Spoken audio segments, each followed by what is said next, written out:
Olá, amigos! Está no ar Sindicep Entrevista, um espaço para a discussão de temas relevantes para os servidores públicos e toda a sociedade. Você pode acompanhar em nosso site e em nossas redes sociais. E agora, também pela TV Alternativa, canal 19.1, aos sábados, 10h30, com reprise aos domingos, também às 10h30. No programa de hoje, vamos receber a coordenadora executiva do FNDC, Rita Casaro. Na pauta, democratização da comunicação. Rita, seja bem-vinda ao nosso programa.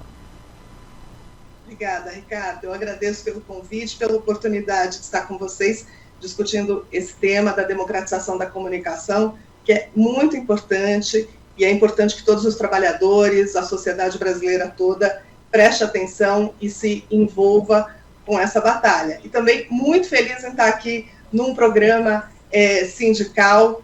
Eu acho que a mídia sindical é um fator essencial da nossa comunicação alternativa, então muito feliz aqui em poder falar com os companheiros servidores públicos federais e com a sociedade toda. Muito obrigada, Ricardo. Rita, a concentração das informações e sua difusão sempre foi um problema grave no Brasil, onde esse setor esteve exclusivamente nas mãos de uma pequena elite empresarial e política, que a usa para manipular a sociedade em torno de seus ideais, ultimamente, inclusive, se utilizando de fake news. Para combater essa concentração, foi criado na década de 90 o Fórum Nacional pela Democratização da Comunicação, FNDC. Explica para nós como se deu esse processo. Bem, o FNDC, Ricardo, ele nasce lá nos anos 80, ainda como um movimento social que se envolveu com a Constituinte. A gente tem ali, nós temos na Constituição capítulos importantes sobre, que visam, inclusive, a democratização da comunicação e regras para impedir exatamente esses problemas que você menciona aí, a concentração, a propriedade cruzada, a falta de cumprimento das regras constitucionais para as concessões públicas de radiodifusão, mas o FNDC, como um movimento, atuou ali trabalhando nisso. E o que na sequência, enfim, a Constituição incorporou os capítulos, mas a batalha continuou, até porque os capítulos não foram regulamentados até hoje. Nos anos 90, o FNDC se constituiu como uma organização, uma entidade, e é o Fórum Nacional pela Democratização da Comunicação. Então, é um fórum de entidades, congrega inúmeras entidades nacionais e regionais, né? O FNDC tem aí uma coordenação nacional e tem comitês regionais e estaduais, porque a luta precisa estar em todos os níveis do país, dos estados, do município, das regiões, e são sindicatos, associações, inúmeras entidades da sociedade civil que são entidades filiadas ao FNDC e participam dessa luta. A coordenação executiva que você mencionou, da qual eu faço parte, é uma coordenação também formada por representantes de entidades, né? Então, temos 7 entidades que formam a coordenação executiva. Eu participo representando o Centro de Estudos da Mídia Alternativa Barão de Tararé. Então, é isso, é um fórum de entidades da sociedade civil com essa pauta da democratização da comunicação e que segue nessa batalha. Hoje, o FNDC já está organizado em todos os estados?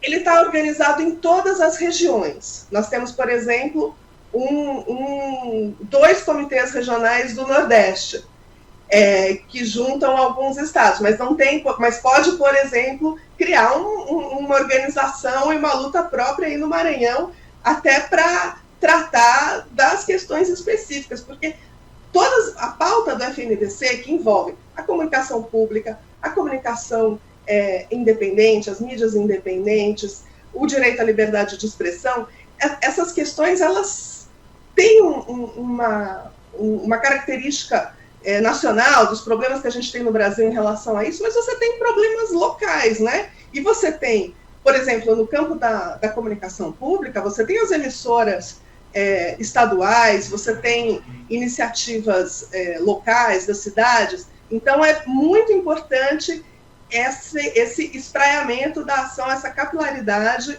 para a gente trabalhar conjuntamente e tratar da questão no país todo mesmo. Rita, com a volta do governo Lula, a gente espera também que esse problema de comunicação melhore, né? Afinal de contas, eu inclusive participei da primeira Conferência Nacional de Comunicação. Nós ali depositamos muita esperança e muita coisa, mas na realidade pouca coisa saiu do papel. E eu quero saber assim, agora, com a volta do governo Lula, como é que está essa interlocução do FNDC, inclusive junto ao governo, né? Com as questões junto ao governo, porque a própria EBC quase foi extinta no governo passado. Como é que está essa tratativa? Sim, assim, a eleição do presidente Lula nos trouxe esperanças em vários campos, inclusive nesse da democratização da comunicação.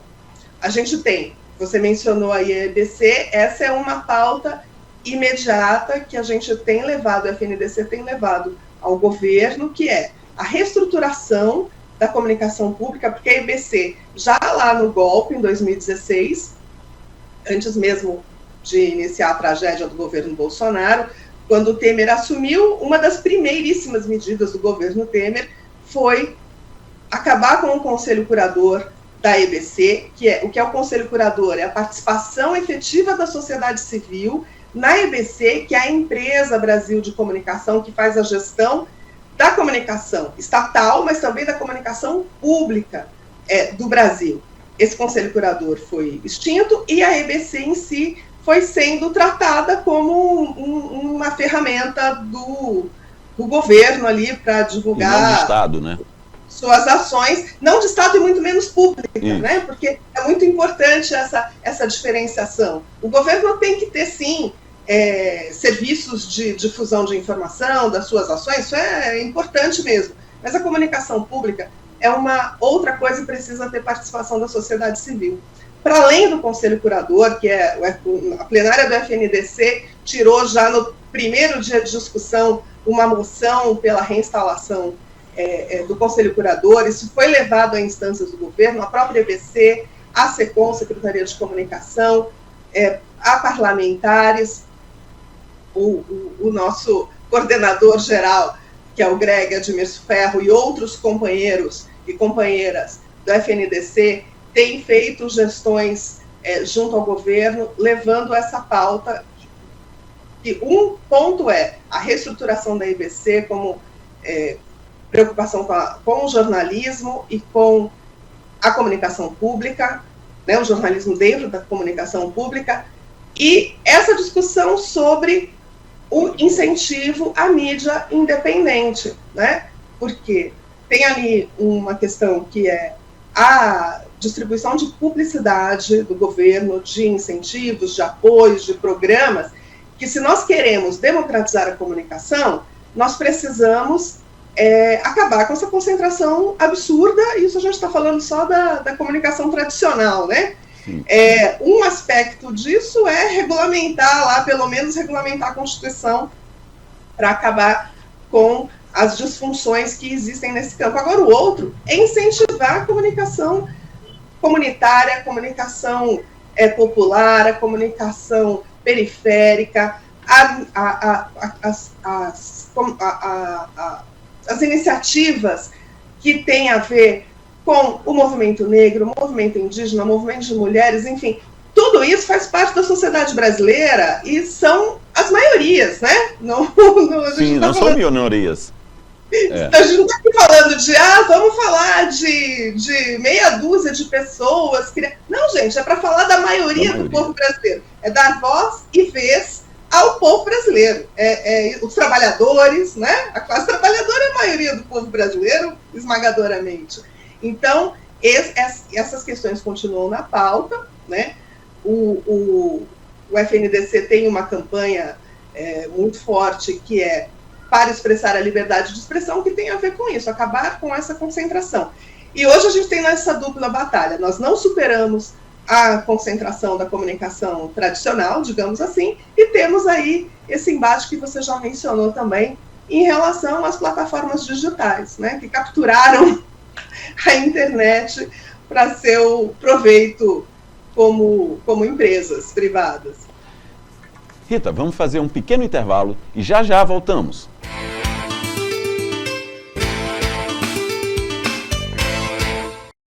Estamos de volta com a coordenadora executiva do FNDC, Rita Casaro. Rita, a concentração de informação e a divulgação delas sob o prisma dos grandes conglomerados e redes de comunicação produziu e produz muito mal às políticas sociais, chegando inclusive a derrubar uma presidente legitimamente eleita sem ter cometido de fato nenhum crime. Como fazer para diminuir o poder desses conglomerados? Então, essa é a nossa batalha, a mãe de todas as batalhas, né? Você precisa democratizar a comunicação. Nós temos algumas regras, aqui, falando dos conglomerados antigos, digamos, né? A gente costuma dizer, a comunicação no Brasil está concentrada mais do que em algumas empresas, em algumas famílias, né? Isso. São feudos que possuem, e são as emissoras de TV, mas é a emissora de TV, é o portal, é a revista, é o jornal, E é importante destacar, né, que isso é produzido nos estados. Sim. E você tem haveria uma regra que os mandatários, os parlamentares não poderiam ter concessão de rádio e TV. Eles não têm formalmente, mas quando a gente viaja pelo Brasil, a gente sempre sabe que aquela TV é do fulano. É sempre de um político. Aquela rádio é do Beltrano, não é assim? Então, é preciso que haja a regulação, ao menos a regulação dos capítulos que estão na Constituição e que proíbem essa concentração com o veto à propriedade cruzada, ou seja, não pode o mesmo grupo ter tudo ali, ser dono de todos os meios de comunicação, seguir as regras de... A radiodifusão é uma concessão pública, né? A Globo, a Record, as emissoras todas, elas usam algo que pertence ao povo brasileiro.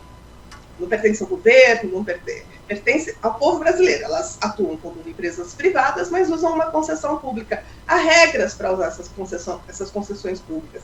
Não tem nada a ver, absolutamente nada a ver com censura, mas há critérios, por exemplo, para você, que tipo de conteúdo é esse?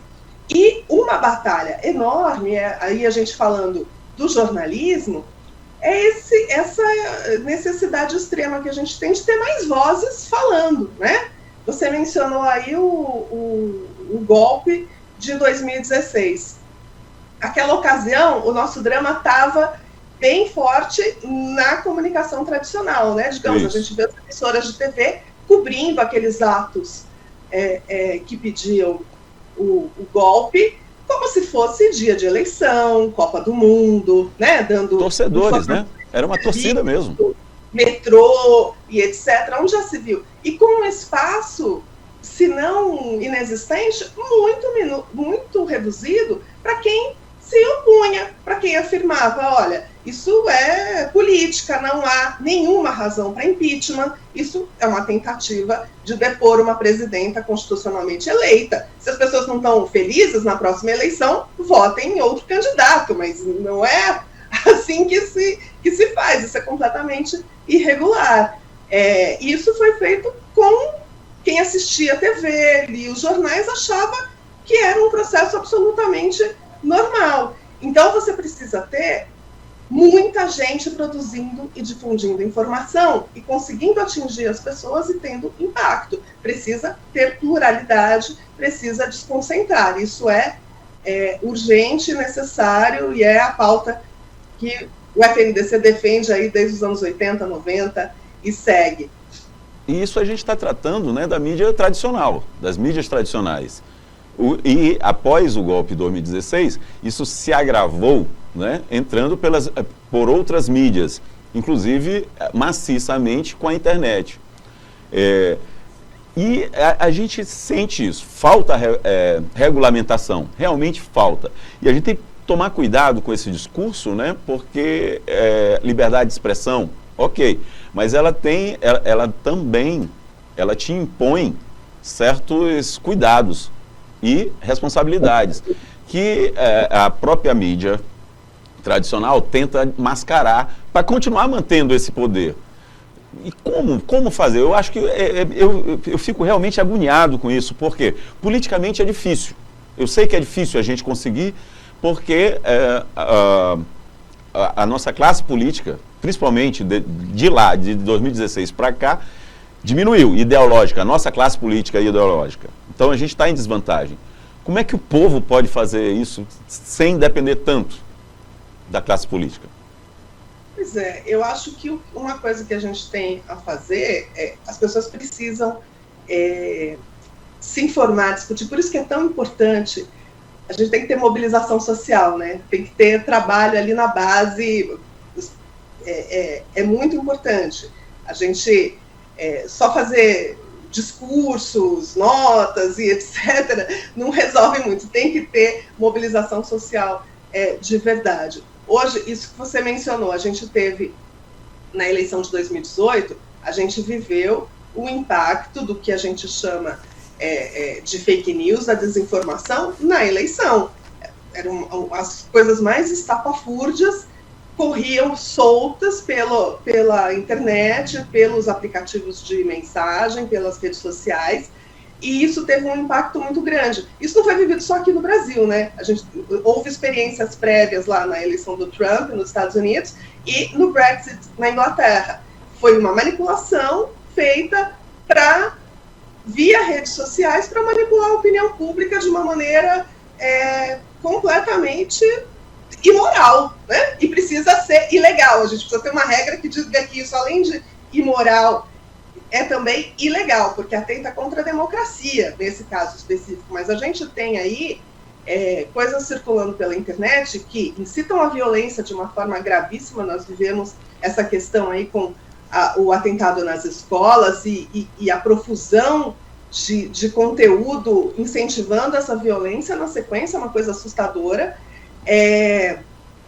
E a saúde pública. Durante a pandemia de Covid-19, os absurdos que se ouvia sobre a questão da doença, das vacinas, a gente numa batalha para vencer, superar a crise sanitária mais grave que tivemos, e informações circulando fartamente, agindo contra esse esforço. E não só por isso, mas também por isso, tivemos aí 700 mil mortos, uma tragédia terrível.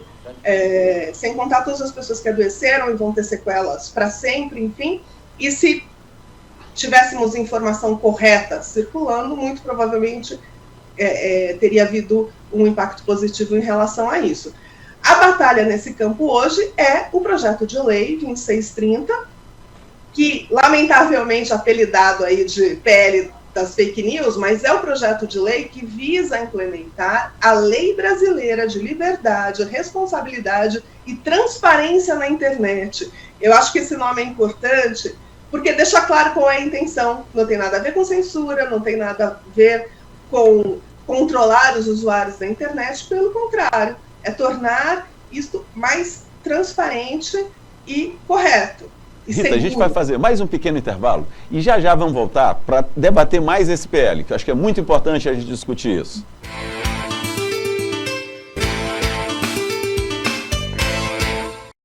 Estamos de volta com a coordenadora executiva do FNDC, Rita Casaro. Rita, a gente vai falar agora, está falando sobre isso, liberdade de expressão. E eu acho que tem um caso que é sui generis, para a gente fazer essa comparação, para aqueles que ainda não entendem e acham que é censura. O caso Vinícius Júnior, agora, no Campeonato Espanhol.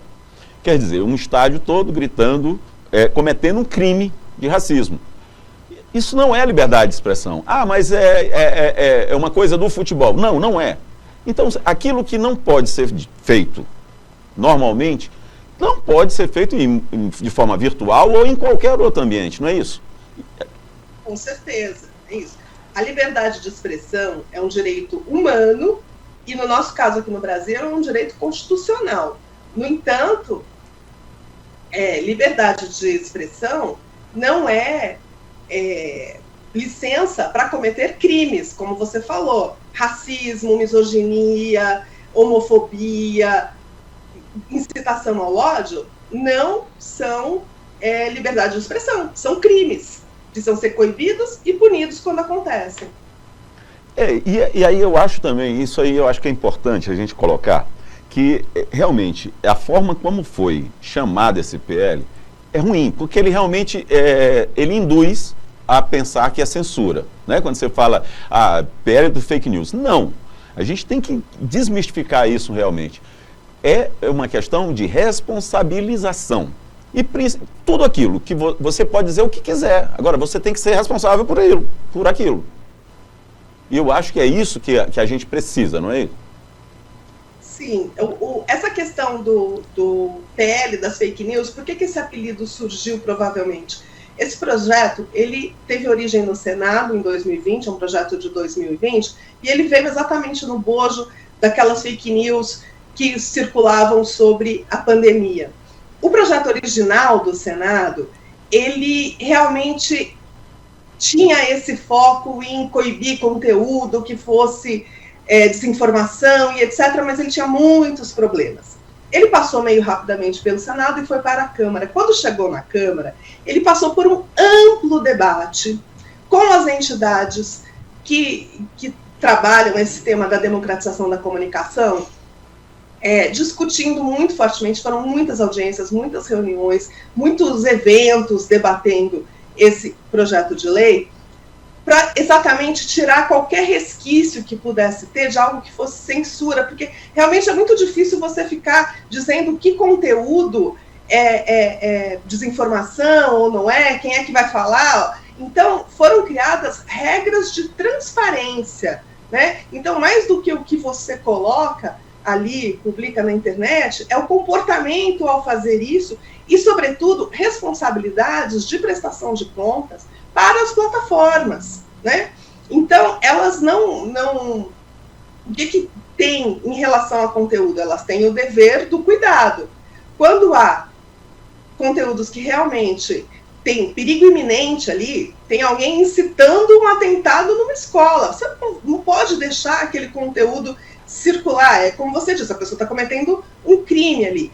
Mas não há censura aos usuários. Não vai, como ela não vai acontecer, como as plataformas divulgaram aí, não vai acabar a liberdade na internet, é o contrário disso, não vai ter censura, não vai ter problema para quem usa a internet. O que acontece é que as plataformas, como empresas, terão responsabilidade. Inclusive, o contrário disso, quando elas colocarem um selo lá num post como problemático ou retirarem do ar, elas precisam dar satisfação ao usuário que publicou aquilo, porque hoje em dia o que acontece é que se alguém resolver que você publicou a plataforma, a moderação da plataforma, resolver que o seu post não está adequado, tira do ar e você nem sabe por quê. Então, isso na verdade muda, né?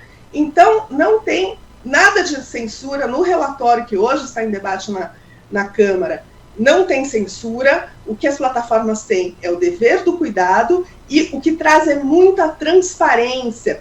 E eu tenho a impressão que é isso que as plataformas não querem, porque elas querem operar ao seu bel prazer, sem dar responsabilidade para ninguém. Mas todos os setores são regulados. Por que esse não será, né?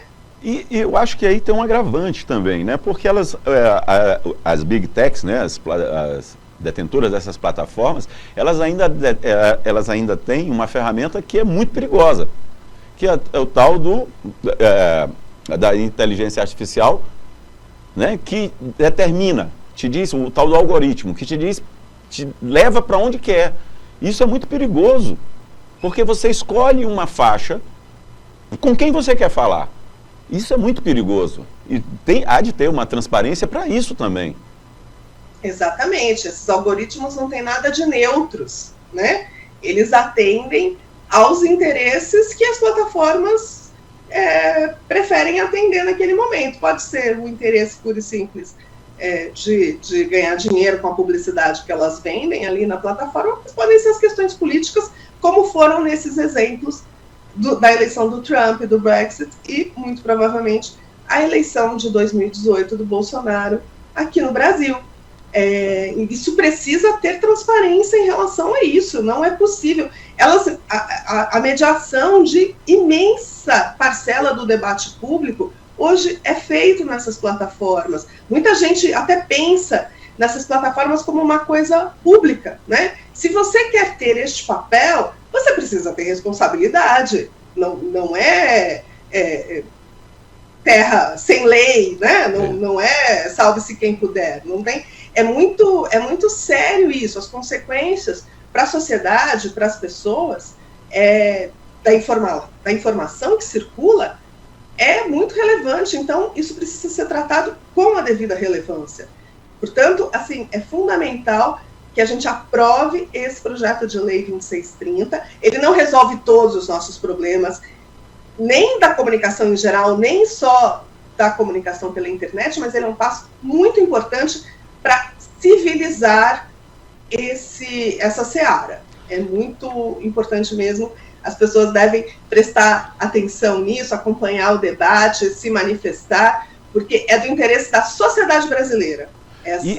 E a gente tem que levar em consideração uma coisa, que além do fator ideológico, tem um fator financeiro, né? Porque eles recebem para isso, você impulsiona. Então, uma grande empresa, quem tem mais capital, vai ter uma condição maior de influenciar. Sim, e tanto que são negócios bilionários, né? Essas empresas de tecnologia são as empresas mais valiosas do planeta, mais do que indústrias, empresas petroleiras, empresas energéticas. É um negócio muito vultoso, é muito dinheiro, e é isso. O abuso do poder econômico ali pode acontecer de uma maneira, por falta de transparência, de uma maneira sem controle nenhum. Então, essa é uma das questões que o projeto de lei traz, né? Quando alguma coisa for impulsionado, que a gente chama, ou seja, quando pagar para algum conteúdo circular, a gente precisa saber quem está pagando aquilo, né? Perfeito. Porque senão fica uma manipulação. Quando você vê um comercial na televisão de um automóvel... Tem lá a assinatura. Você sabe quem é que está querendo te vender aquilo, Perfeito. Não? Agora você vê um conteúdo ali que fica disfarçado de informação. Não, precisa ter transparência, a gente precisa saber para poder julgar, escolher, agir com... Porque senão isso tolhe a nossa cidadania. Verdade. Rita, infelizmente, nosso tempo está acabando e eu queria agradecer a tua presença, espero que a gente tenha conseguido ampliar essa discussão e eu peço que deixe para a gente uma mensagem, nosso público. Ricardo, eu agradeço mais uma vez a oportunidade de discutir esse tema aqui com você. E a minha mensagem é a seguinte: comunicação não é um tema para os jornalistas, os especialistas. A comunicação faz parte do interesse da sociedade brasileira, especialmente hoje, que a gente vive isso que é chamada sociedade do conhecimento. Tudo que a gente faz tem comunicação no meio. Há serviços sociais, as questões de interesse dos trabalhadores, da sociedade brasileira, os debates que a gente tem essa briga da comunicação, mas a gente tem debates aí pela valorização do salário mínimo, por direitos trabalhistas, em defesa da previdência social, pela retomada de um projeto de desenvolvimento que realmente traga melhoria das condições de vida SUS para o Brasil. Tudo isso, exatamente, tudo isso passa por termos uma comunicação democrática e com pluralidade que permita travar o debate no país de forma ampla, correta, com a maioria do povo brasileiro tendo voz e podendo se reconhecer naquilo. Então, eu convido todo mundo a se integrar a esse debate, participar do FNDC, participar dos comitês regionais, dos comitês locais, criar um comitê local, entrar aí nas organizações voltadas a isso, levar o debate da comunicação para os movimentos sociais, para o debate dentro dos sindicatos. É muito importante que isso ganhe os corações e mentes para a gente prosperar e conseguir construir uma sociedade mais democrática e mais justa socialmente, em que a maioria do povo brasileiro viva bem e feliz. Obrigado.